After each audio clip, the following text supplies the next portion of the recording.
গ্রেপ্তারির আশঙ্কায় ভয়ে ভীত নই, শ্যামনগরে বললেন কার্তিক মহারাজ।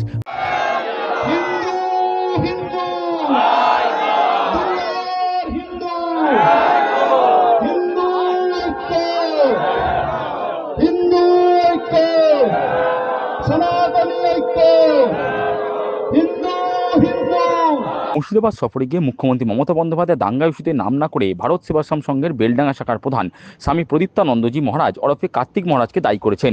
মুখ্যমন্ত্রী বলেছেন, মুর্শিদাবাদ দাঙ্গা পূর্ব পরিকল্পিত, এখানে 2-3টে লোক আছেন, তারা গন্ডগোল পাকাচ্ছে, তারা নাকি বিরাট ধর্মনেতা। তিনি বলেছেন, কারা দাঙ্গা করিয়েছেন খুব শীঘ্রই তিনি তা প্রকাশ্যে আনবেন। সোমবার সন্ধ্যায় ব্যারাকপুর জেলায় বঙ্গীয় হিন্দু সুরক্ষা মঞ্চের তরফে শ্যামনগরের রত্নেশ্বর ঘাট সংলগ্ন রেলওয়ে সাইডিং ময়দানে এক অনুষ্ঠানে এসে এ প্রসঙ্গে কার্তিক মহারাজ বলেন, ধর্মের ওপর আঘাত করা হচ্ছে, তার তিনি প্রতিবাদ করছেন, তবে বাংলার মানুষ এর জবাব দেবে। তার সব বক্তব্য, তিনি গ্রেপ্তারির আশঙ্কা করছেন না, তিনি একজন সন্ন্যাসী, তিনি ভয়ে ভীতিও নন। আমার ধর্মের বিরুদ্ধে যখন সোচ্চারিত হচ্ছেন, আজকে পার্লামেন্ট, আজকে আমাদের একজন এমএলএ তিনি দাঁড়িয়ে 70% 30% বলছে, তখন আমি কার্তিক মহারাজ। আজকে একজন যখন বলছেন ইসলামিক দাওয়াতি দিয়ে দুর্ভাগা হতভাগা, তখন আমি কার্তিক মহারাজ। একজন প্রকাশ্য সভায় দাঁড়িয়ে বলতেন ইসলামের তাগতসে সংখ্যা বৃদ্ধি করে আমরা এখানে দখল করব, যেটা আমাদের সুরাবুদ্দি জিন্না যে বক্তব্য রাখেনি, সেই বক্তব্যের কণ্ঠ ভেসে আসছে, তাদের তিনি কিছু বলছেন না, তাদের উদ্দেশ্যে তাদের শোকজ করলেন না, তাদেরকে কিছু বললেন না। উনি বলছেন আমাদের ভারত সেবাশ্রম সংঘের সন্ন্যাসীর কথা, উনি বলতেন তার হাতে সবই রয়েছে, তিনি তো মুহূর্তের মধ্যে আমাকে পাঠাতে পারেন। কারণ বাংলার মানুষ জবাব দেবেন আমাকে, তো তিনি প্রশাসনিক কথা, পুলিশ কেন, তিনি নির্দেশ করে তো মুহূর্তের মধ্যে আমাকে ঢুকিয়ে দিতে পারেন জেলে। কারণটা আমি বাংলার দিকে দিকে এর প্রতিবাদ করছি। হিন্দু সমাজ, বাঙালি হিন্দু সমাজ আজকে আমার পাশে, হাজারে হাজারে মানুষ আজকে এখানে এসেছেন, হাজার হাজার মানুষ অপেক্ষা করছেন, যেখানেই যাচ্ছি আমি তো করজোরে প্রার্থনা করছি, আজকে বাঙালি হিন্দুর আজকে সময় এসছে যায়। আপনাকে কি মুখ্যমন্ত্রী জেলে ভরার সম্ভাবনা রয়েছে? গ্রেপ্তারির আশঙ্কা করছেন আপনি? আমি কোনো আশঙ্কা করি না, সন্ন্যাসী। আর এটা জেনে রাখবেন যে সন্ন্যাসী আমাদের ভগবান স্বয়ং কৃষ্ণের জন্ম হয়েছিল কংস কারাগারে। আজকে এতে ভয়ে ভীত নেই, নিরাপত্তাহীনতায় ভুগছেন?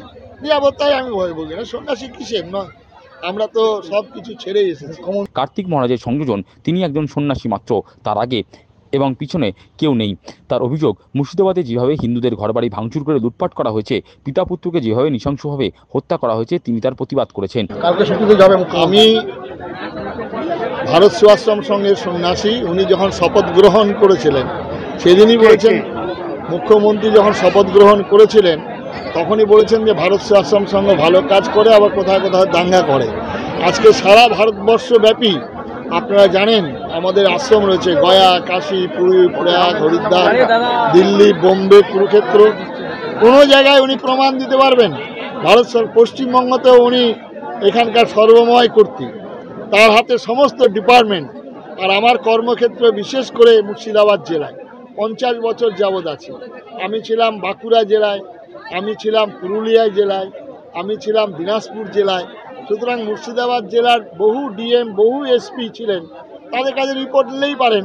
এবং মুর্শিদাবাদ জেলায় 12টি আমাদের school, primary level, high school রয়েছে 4টি, এবং সেখানে হসপিটাল আছে। এবং মুর্শিদাবাদ জেলার মানুষ সেখানে আমাদের রাজনৈতিক দলমত নির্বিশেষে, জাতি ধর্ম বর্ণ নির্বিশেষে সাহায্য করেন। মুর্শিদাবাদ বিড়ি কোম্পানিগুলো রয়েছে, সেই বিড়ি কোম্পানির প্রভূত পতাকা বিড়ি থেকে আরম্ভ করে সেখানে আমাদের খলিলুল যিনি এমপি, সেখানে শিব বিড়ি, জাকির, তারা সাহায্য করেন। আর তিনি এইটা কিসে কাকে বলছেন? আমি সন্ন্যাসী, আমি নিজের শ্রাদ্ধ নিজে বিরজা হোম করে সন্ন্যাসী হয়েছি। আমার আগেও কেউ নেই, আমার পিছেও কেউ নেই। একটা সিআই অফিস ছিলেন, ওখানে ল্যান্ডার এটা তুলে নিতে বলেছেন, আমাকে কিছুটা নিরাপত্তাহীনতায় ভোগাবার জন্য করছেন। আর 3 ঘন্টা লাইট অফ করে রাখা, 48 ঘন্টা। সুতরাং সেখানকার ডিপার্টমেন্ট, ইলেকট্রিক ডিপার্টমেন্ট রয়েছে। আমি কি এত বড় শক্তিধর যে আমার কথায় লাইট বন্ধ হয়ে গেল? আর দাঙ্গাটা মুর্শিদাবাদে করবে কেন? আমার এতগুলি বাড়ি পুড়িয়ে দিল, এতগুলি বাড়ি লুটপাট হলো, 2 পিতা পুত্রকে যেভাবে জঘন্যভাবে হত্যা করেছে, এর জন্য কার্তিক মহারাজ কেন? কার্তিক মহারাজ যদি দাঙ্গা করেন, কার্তিক মহারাজ করবেন যেখানে হিন্দু অধ্যুষিত এলাকায়। আজ পর্যন্ত কোনো জায়গায় সনাতন হিন্দু ধর্মের মানুষ এরকম কাজ করেছেন, এইরকম ঘটনা করেছেন? ভারত সেবাশ্রম সংঘ বন্যা মহামারী দুর্ভিক্ষের সেবা কাজ করে। প্রসঙ্গত, জেল মুক্তির আগেই বাংলাদেশে ফের গ্রেপ্তার চিন্ময় কৃষ্ণপ্রভু। চট্টগ্রামে আইনজীবী হত্যা মামলায় তাকে ফের গ্রেপ্তার করা হয়েছে। চিন্ময় কৃষ্ণ দাসের গ্রেপ্তারে নিয়ে কার্তিক মহারাজ বলেন, জেল মুক্তির আগেই আইনজীবী হত্যা মামলায় চিন্ময় কৃষ্ণ দাসকে ফের গ্রেপ্তার করা হয়েছে। তবে ওনার মুক্তির চেষ্টা চলছে। সুপ্রিম কোর্টে আইনজীবীও নিয়োগ করা হয়েছে। নতুন করে যে লয়ার মারা গিয়েছিল সেই হত্যা মামলায় তাকে আবার জড়িয়ে দেওয়া হয়েছে। বাংলাদেশের ঘটনা তো প্রত্যেক মিডিয়া বন্ধুরা আপনারা জানেন, সেখানে কিভাবে নির্মম নিষ্ঠুরভাবে একের পর এক হিন্দুর গ্রাম বাড়ি ঘর জ্বালিয়ে লুটপাট হত্যা করছে।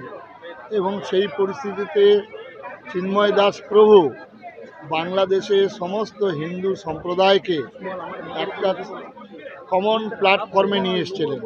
আমাদের মধ্যে ভেদাভেদ ছিল, হাড়ি মুচি মেথর ডোম ব্রাহ্মণ ক্ষত্রিয় বৈশ্য, সেখানে নানা রকম সাধুদের মধ্যে ভেদাভেদ ছিল।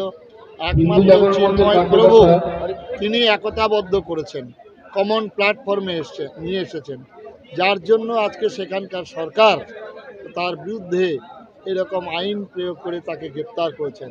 এবং এমনই গ্রেপ্তারের মধ্যে তাকে ওষুধ দেওয়া হচ্ছে না, আইনি তাকে কোনো সাহায্য করতে পারছে না এবং খেতে দেওয়া পারছে না বাংলাদেশের চিন্ময় প্রভুকে। তার জন্য আমরা প্রার্থনা করছি, প্রার্থনা ছাড়া আদৌ কি মুক্তি পাবে মনে হয় পাওয়া যাবে না। কারণ আমরা হাই কমিশনার, ভারত সরকার সমস্ত লেভেল থেকে আমরা চেষ্টা করেছি তার মুক্তির জন্য এবং এখনো পর্যন্ত আমাদের রবীন্দ্রনাথ বোস লড়াই করে যাচ্ছেন। সুপ্রিম কোর্টেও আমরা লয়ার ওখানে নিয়োগ করেছি।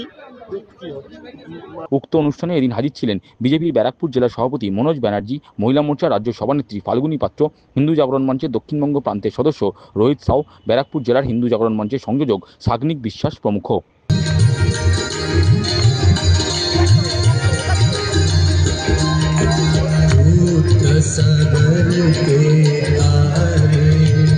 सब जग को ज्ञाता मैया, सब जग को ज्ञाता।